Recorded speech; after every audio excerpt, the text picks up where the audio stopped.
Welcome back to the GSMC College Football Podcast, presented to you by the GSMC Podcast Network on this Wednesday, May 14th. Got a good show. Just talked about some of the Week 1 matchups, and one of those teams that has a big Week 1 matchup is the Miami Hurricanes, and they got some huge news the other day when it was announced that five-star offensive tackle, number one offensive tackle in the class.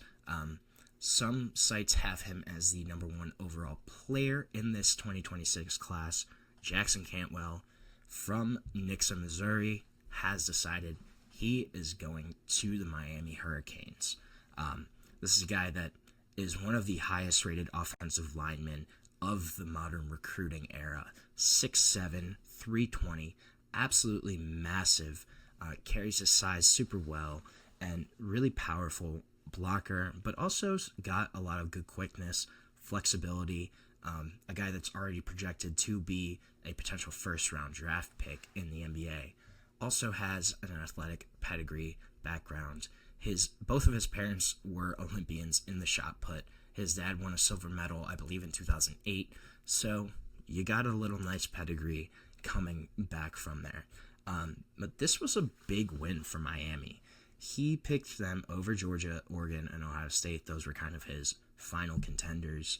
And Cantwell himself had said that he'd always figured he'd play either in the Big Ten or the SEC.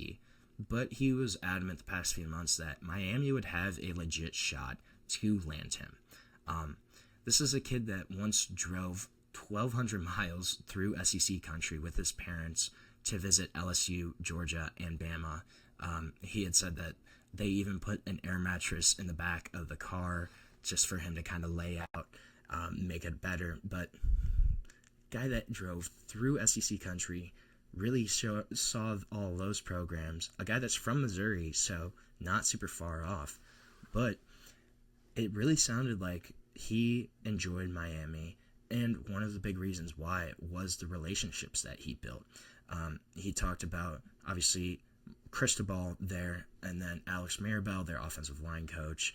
He said that they had spent so much time recruiting him over the past year, just checking in on him. They texted him every day. They talked so much about offensive line development and what kind of his potential is there at Miami, at the U. And then he mentioned, too, their history of kind of developing some of these big-time offensive linemen. You look at Penei Sewell, who was there when Cristobal was at Oregon. That was a big-time pickup for them. Francis Mauigoa, their incumbent right tackle right now, a guy that's projected to be a top 10, top 15 pick in next year's draft. So, in Cantwell's eyes, this was a place that he could develop, that he could potentially get onto the next level and be a high-round draft pick. He's honestly kind of similar to Francis Mauigoa in the fact that he's such a high pedigree, five-star tackle prospect, could step in right away as a starter at one of the tackle spots as soon as he gets to Coral Gables.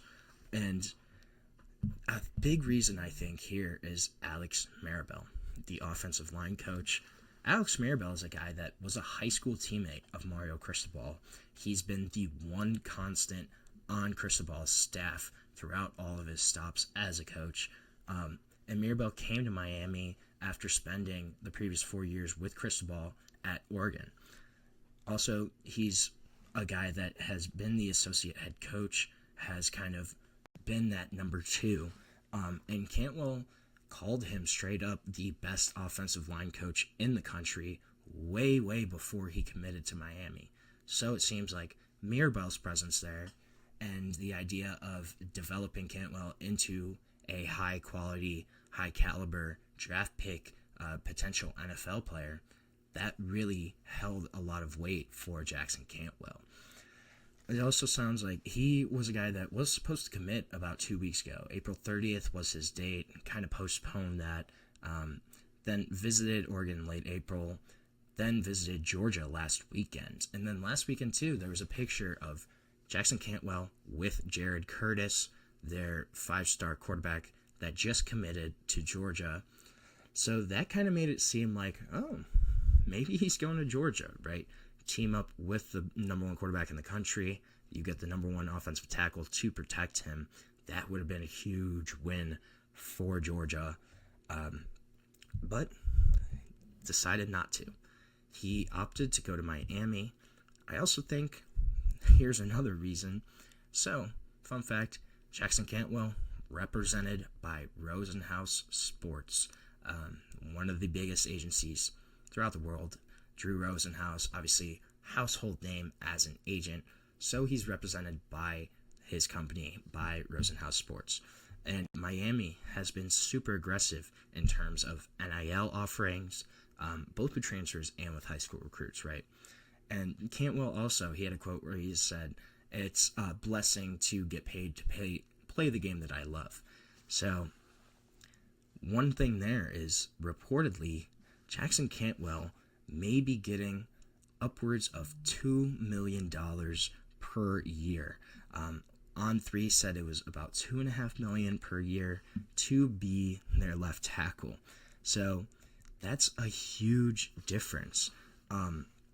This is a commitment too that's probably going to be overlooked by a lot of casual fans, but it's still very, very much a big deal. Kind of a sign that the expansion of the college football playoff has opened doors for others. Those programs that may not be in the Big Ten or the SEC, but those that are willing to kind of try to match NIL deals, match those offers from those blue blood programs. And that's kind of a theme here with Cantwell. Originally, it was only Georgia, Bama, Ohio State, and Clemson. Those were kind of the four schools that he had recorded. But everything's so spread out now. If the school's willing, such as Miami, they can try to go get one of these guys. There's a lot of great situations throughout the country. It's not just at those 4 or 5 big-time programs. And then Oregon also was really pushing hard. They sent 2 assistants to Missouri on Monday to try to make their final pitch to Jackson Cantwell and his family. Obviously, decided to go with Miami, though. And this NIL deal, I think, is going to be a big part of this. Miami's kind of robust NIL spending, it at least gives them a fighting chance to land difference makers like Jackson Cantwell. Winning obviously still matters to a lot of the high-end recruits, but if you can make the NIL playing field relatively equal, there's going to be a couple recruits that may go different ways. They may not just go with those 4 or 5 big programs that seem to be perennial contenders. And Miami, looking back, they, in the first 2 years under Cristobal, in their first 2 full cycles, they had top 7 classes. Last year in 25, their class was ranked 13th, but they're gaining some momentum right now. Obviously, the addition of Jackson Cantwell is huge. Also have a guy like Jordan Campbell, linebacker, who's the number 142 player in the country, but a dude that's a Miami native, that's 6'2", 220, has a lot of versatility on the defensive side of the ball, and somebody that could really take a big jump with college coaching.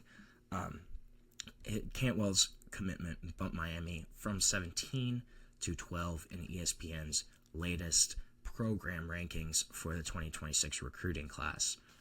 But this is also just a good thing for college football, to have programs outside of the SEC, outside of the Big Ten, still land and win some of these big recruiting battles. In the 25 recruiting class, only 15 of the top 100 prospects in the country did not go to an SEC or a Big Ten school. And just 2 of the 32 5-stars picked programs outside of those 2 conferences. The recent NFL draft, SEC, 15 first-rounders.